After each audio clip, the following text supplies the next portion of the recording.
कश्मीर की वादियां सदियों से अपनी प्राकृतिक सुंदरता और शांत वातावरण के लिए जानी जाती हैं। परंतु 22 अप्रैल 2025 को पहलगाम के बैसारण घास के मैदान में हुई एक आतंकवादी घटना ने इस शांति को भंग कर दिया। इस हमले में 26 निर्दोष पर्यटक मारे गए और 10 घायल हुए। यह वीडियो उस भयावह दिन की घटनाओं का विस्तृत विश्लेषण प्रस्तुत करती है। पहलगाम जम्मू कश्मीर के अनंतनाग जिले में स्थित एक प्रमुख पर्यटन स्थल है। यह स्थान अमरनाथ यात्रा के लिए एक प्रमुख पड़ाव है और हर साल लाखों पर्यटक यहां आते हैं। हाल के वर्षों में सरकार की पहल से यहां पर्यटन में वृद्धि हुई थी, जिससे स्थानीय अर्थव्यवस्था को बल मिला। 22 अप्रैल की शाम बैसारण घास के मैदान में पर्यटक आनंद ले रहे थे। इसी दौरान 4 आतंकवादी पास के जंगल से निकलकर पर्यटकों पर अंधाधुंध फायरिंग करने लगे। हमले में 26 लोग मारे गए और 10 घायल हुए। एक पर्यटक आशिफ भट्ट, जो अहमदाबाद से थे, उस समय उन्होंने अनजाने में इस हमले का वीडियो रिकॉर्ड कर लिया। पहलगाम हमले के बाद पूरा देश सदमे और आक्रोश में था। इस क्रूर कांड ने सुरक्षा व्यवस्था की गंभीरता पर सवाल खड़े कर दिए थे। सवाल यह था कि आखिर इतने घने सुरक्षा घेरे और निगरानी के बावजूद 4 आतंकवादी एक प्रमुख पर्यटन स्थल तक कैसे पहुंच गए और एक बड़े जनसमूह पर हमला कर कैसे बच निकले। हमले के तुरंत बाद जम्मू कश्मीर पुलिस, सेना और राष्ट्रीय सुरक्षा गार्ड NSG की संयुक्त टीम ने घटनास्थल को घेर लिया।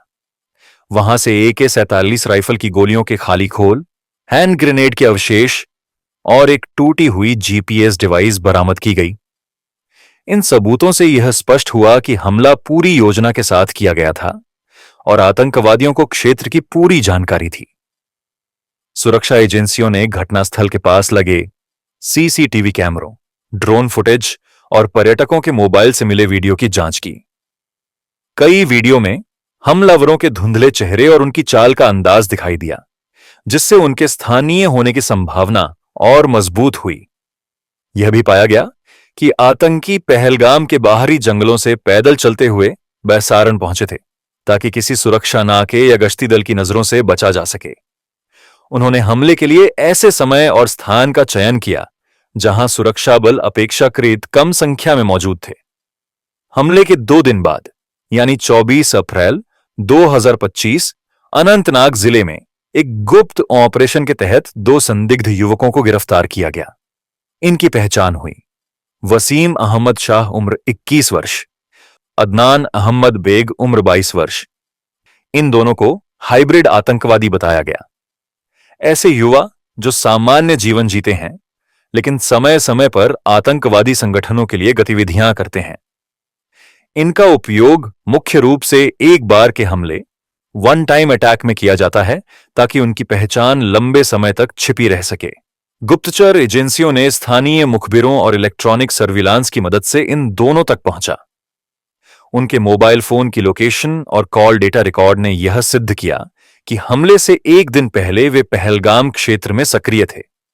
गिरफ्तारी के समय वसीम और अदनान के पास से एक पिस्तौल, इम्प्रोवाइज्ड एक्सप्लोसिव डिवाइस बनाने का सामान और कुछ विदेशी मुद्रा भी बरामद की गई, जिससे उनके अंतर्राष्ट्रीय नेटवर्क से जुड़े होने की भी संभावना बढ़ गई।